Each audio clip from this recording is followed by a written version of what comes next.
Саламатсыздарбы, Нурес каналында жаңылыктар топтому. Акыркы сааттардагы жаңылыктар менен таанышып алыңыздар. Бүгүнкү жаңылыктардан кыскача. Казактар менен дуңгандар ок атышып, кырдаал курчуду. Жапаровду колдоо кыймылын жетектөө менен Осмоналиев саясий упай топтогусу келеби? Жанар Акаевдин партиясынын Матраимовдор менен байланышы барбы? Алдыда ушул жана башка жаңылыктар менен кененирээк таанышып алыңыздар. Видеону аягына чейин көрүп, каналга катталып, лайк басканды унутпаңыздар. Кыргызстандын туңгуч президенти Аскар Акаев уулунун сөөгү Москвада жерге берилерин ырастады. Тун уулум Айдарды жоготтум. Жүрөк оорусу бар эле инфаркттан кайтыш болду. Үй бүлөсүнүн чечимин колдоп, сөөгүн Москвага коюп жатабыз деп кабарлады Аскар Акаев BBC кабарчыларына. Кыргызстандын туңгуч президенти Аскар Акаевдин уулу жана иниси ууда каза болгону тууралуу кабарды жергиликтүү басылмалар эртең менен тараткан эле. Акаевдин уулу агасы Чилтен Акаевдин уулу жүрөгү кармап каза болуп, кеминде сөөгү жерге берилгени белгилүү болду. Мыйзам талаптарына ылайык соттолгон Садыр Жапаров кылмыш жасоону уюштурган же анын аткарылышына жетекчилик кылган адам катары болгондуктан жатак абакка которуу же жазаны өтөөдөн мөөнөтүнөн мурда шарттуу түрдө мөөнөтүнөн бошотууга жатпайт. Бул тууралуу башкы прокуратуранын басма сөз кызматы бүгүн 7 февраль күнү билдирди. Алардын айтымында жаңы мыйзамдар күчүнө киргендигине байланыштуу Садыр Жапаровдун иши кайра каралып, жогорку соттун 2019 жылдын 30 апрелиндеги токтому менен Садыр Жапаров жаза кодекс 43 беренесинин 2 бөлүмү, 244 беренесинин 2 бөлүмү 1-2 пункту менен 10 жыл эркиндигинен ажыратылып, жаза кодексинин 16 беренесинин 3 бөлүмү 3 пункту алынып салынып, соттук актылардын калган бөлүктөрү өзгөртүүсүз калтырылган. Жаза мөөнөтүнүн башталышы 2017 жылдын 20 марты, мөөнөттүн аякташы 2026 жылдын 5 октябры. Кыргыз Республикасынын жаза кодексинин 43 беренесинин 2 бөлүгүнө ылайык кылмыш жасоону уюштурган же анын аткарылышына жетекчилик кылган адам, уюшкан топту же кылмыштуу уюмду түзгөн же аны жетектеген адам деп табылат. Андыктан Кыргыз Республикасынын жазга аткаруу кодексинин 80 беренесинин 3 бөлүмү 3 пунктуна ылайык уюшкан топту же кылмыштуу уюмдук курамда кылмыштарды жасап, соттолгондор жатак абакка которууга жатпайт. Жаза кодексинин 89 беренесинин 4 бөлүгүндө уюшкан кылмыштуу топтун курамында кылмыш жасагандар мөөнөтүнөн мурда бошотулбайт деп көрсөтүлгөн деп айтылат билдирүүдө. Караколдо бүгүн 7 февралда спорт машыктыруучулары пикетке чыгышты. Ысык-Көл облустук өкүлчүлүктүн алдында уюштурулган нааразычылык акциясына Караколдогу өспүрүмдөрдүн адистештирилген олимпиадалык спорт мектебинин кызматкерлери катышты. Алар мектептин жабылышына каршы чыгып, мындай чечим кабыл алган жаштар дене тарбия жана спорт иштери боюнча мамлекеттик агенттиктин төрагасы Канат Аманкуловдун кызматтан кетишин талап кылышты. Мектептин директору Алим Малдыбековдун айтымында жабуу тууралуу чечимге каршы чыккан машыктыруучулар сотко кайрылган. Сотко менин орун басарым Узакбек Мамытов берген. Бишкек шаардык сотунан жеңип, бирок агенттик кайра жогорку сотко арызданган. Жогорку сот ишти кайра кароого жиберген. Өкмөткө кайрылсак, ишти Аманкуловдун өз кароосуна калтырган. Бизди жоюп салса, машыктырып жаткан балдарыбыз кайда барат? Машыктыруучулар ишсиз калабы, деди Малдыбеков. Азаттык пикетте айтылгандарга байланыштуу жаштар дене тарбия жана спорт иштери боюнча мамлекеттик агенттиктен комментарий алды. Мекеменин укуктук экспертиза жана персоналдарды башкаруу башкармалыгынын башчысы Жылдыз Бопушева төмөндөгүлөрдү билдирди. Ал буйрукту биз 2018 жылы 5 октябрда эле чыгарганбыз. Мындай мектептер Талас, Ош, Баткен, Чүй, Жалал Абад жана Нарын облустарында да жабылып, райондук жана шаардык болуп кайра түзүлдү. 2016 жылы баардык 56 мектеп бизге билим берүү жана илим министрлигинен өткөн, облустук каржылоого коюлган. Бирок бир жылда акча кадр боюнча толтура мыйзам бузуулар аныкталып, өзүбүзгө түз каржылоого өткөргөнбүз. Андыктан облустук деңгээлде каржылоо зарылчылыгы жок болуп калды. Булар 40 машыктыруучубуз бар деп жатышат, бирок алар баары район, шаарларда иштеп машыктырышат. Олимпиадалык резервдеги адистешкен балдар жана өспүрүмдөр мектебин жоюуга байланышкан пикир келишпестиктер 2 жылдан бери соттук териштирүүлөр жана ар кандай нааразычылык акциялары менен коштолуп келатат.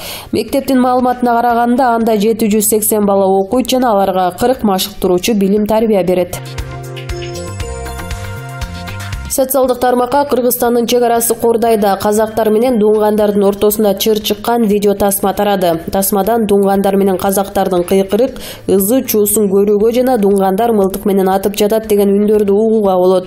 Такталбаган маалыматтарга таянсак, учурда кыргыз-казак чек арасы убактылуу жабылган. Кырдаал Кур боюнча. Камакта жаткан Садыр Жапаровду колдоо кыймылы түзүлүптүр. Анын жетекчиси Каныбек Осмоналиев экен. Каныбек мырза өзүн саясаттын эмес, илимдин адам катары баса белгилеп айтып келет. Бирок бүгүн саясий кыймылдын башына кандайча келип калды деген суроого жооп таппай убарабыз. Мурда кийин Садыр Жапаров менен Каныбек Осмоналиевдин деле ысык мамилесин байкаган эмеспиз. Көпкө ойлондук, акыры жооп тапкандай болдук. Ал жооп мындай: быйыл күздө шайлоо эмеспи, Жапаров түрмөдө. А эл аруак абакта жаткан саясатчыга боору көз караш менен аярма биле кылат. Демек Жапаровду колдоо кыймылын жетектөө менен Каныбек мырза электорат топтоо аракетин баштаган жокпу я? Балким ошондой болуп жүрбөсүн. Осмоналиев мырза саясий ишке караганда илимий иштер менен электорат топтоо аракетин кылса пайдалуураак болот беле деген ой. Социалдык тармактарда аэропорттон тартылган сүрөт талкууга алынды. Колдонуучулар сүрөттө Райым Матраимовдун өкүл баласы экенин жана ал Кыргыз либерал-демократиялык партиясына съездине сапар алганын жазып чыкты. Факт-чек KG маалыматты ачык булактардан текшерип көрдү. Алгач сүрөттүн авторун аныктадык. Ал Акипресс маалымат агенттигинин штаттагы эмес кызматкери Бекмамат Абдумалик уулу болуп чыкты. Ал эми анын оң тарабында Райымбек Матраимовдун өкүл баласы делген Нурбек Керимбеков. Өткөн аптада Жанар Акаев жетектеген Кыргыз либерал-демократиялык партиясынын съезди болуп өттү. Съезд 2 февраль күнү Бишкектеги Асанбай борборунда түшкү саат 2-де башталган. Бекмамат Абдумалик уулунун сүрөтүнөн Лумайвинскрек компаниясынын 28668 номерине ээ болгон Boeing 737-36N учагын көрсө болот. Air Manas авиакомпаниясы аны өз учагын оңдогуча убактылуу жалдаган. Учак Бишкектен Ошту карай 1 февраль күнү саат 7-де алгачкы рейс аткарган. Бекмамат Абдумалик уулу сүрөттөрү соц тармакка эртең менен жүктөгөн. Маалыматка ылайык, ал убакка Оштон Бишкекке каттаган бир гана рейс туура келет. Flyradar 24 сервисинен самолет Бишкекти көздөй бет алганын аныктайбыз. Ошол эле күнү Бекмамат Абдумалик уулу Нурбек Керимбеков менен түшкөн сүрөтүн өзүнүн Facebook соц тармактагы аккаунтунан өчүрүп салган. Бирок анын съездге катышканын ачык булактардан алынган башка маалымат тастыктайт. Ал өзүнүн Instagram баракчасына съезд учурунда тартылган тасманы жүктөгөн. Мындан тышкары Азаттыктын сайтына жүктөлгөн видеонун 4 секундасында Бекмамат Абдумалик уулу байкалган. Дал ошол жерден Instagram баракчасында видеону тарткан. 3 февралда КЛДП Facebook баракчасына съезд учурундагы фоторепортаж жүктөгөн. Сүрөттөрдүн биринде Нурбек Керимбековду көрүүсө болот. Мындан тышкары Instagram соц тармагында Аксы таланттары официал баракчасы Нурбек Керимбековду белгилеп, ага ыраазычылык билдирген. Сүрөттө Керимбеков съездге катышкандан кийин костюм менен түшкөнүн көрүүсө болот. Керимбеков Азаттыктын Кыргызстандан чыгарылган миллиондордун изи аттуу иликтөөсүндө айтылган Тарим Транс компаниясын жетектейт. Аталган компания Кыргызстан аркылуу Кытайдан Өзбекстанга жүк ташуу менен алектенет. Эл арасында ал Тарим Транс эмес, Абу Сахи деген ат менен белгилүү. Азаттыктын маалыматына ылайык, Дүйшөн Төрөкулов мурдагы бажы кызматкери учурда Бирбол партиясына жогорку кеңештин депутаты. Райымбек Матраимов Абу Сахиди колдоорун жана бул компаниянын атаандаштары адилетсиз шарттардан улам жок болгонун айткан. Факт-чек KG Азаттыктын иликтөөсүнөн кийин Матраимовдордун Тарим Транс компаниясы менен байланышын текшерип, аталган компаниянын салык төлөмдөрүн Райымбек Матраимовдун жээни Нурманбет Сыдыков ишке ашырып турганын аныктаган. Мындан тышкары Нурбек Керимбеков Азаттыкка берген интервьюсунда Тарим Транс компаниясы бажы төлөмдөрүн төгүп турат деп айтканына карабай, ачык бюджет порталынан тастыкталган эмес. Оштон келген Бекмамат Абдумалик уулу жана Нурбек Керимбековдун статусун аныктоо үчүн Жанар Акаевдин съездеги сөйлөгөн сөзүнө көз чаптырабыз. Тасманын 13-минутасынын 13-секундасында Жанар Акаев мындай дейт: биздин командада Ош Токмок шаарынан келген, Нарындан, Ат башыдан, Таластан, Жетегизден келген коноктор. Жалаң таза, билимдүү, ак ниет, өзүнүн күчү менен бутуна турган, ата-энеси көпөс же олигарх эмес, мекенчил уулдардын кошулганына дайыма сыймыктанып жүрсө болот.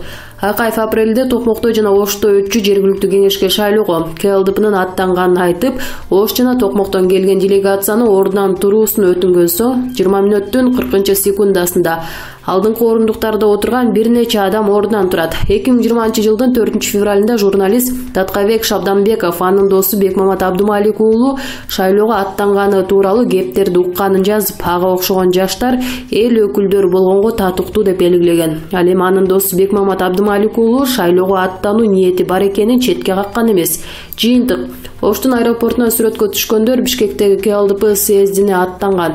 Алардын арасында Райымбек Матраимовдун өкүл баласы деп айтылган Нурбек Керимбеков да бар. Алар партия мүчөлөрү жана жергиликтүү кеңешке өтүүчү шайлоого аттанган болочоктогу кандидаттар. Нурбек Керимбековдун Райымбек Матраимов менен Тарим Транс компаниясы аркылуу кыйыр байланышы бар. Нурбек Керимбеков Матраимовдун өкүл баласы экенин ачык булактардан далилдөө мүмкүн эмес.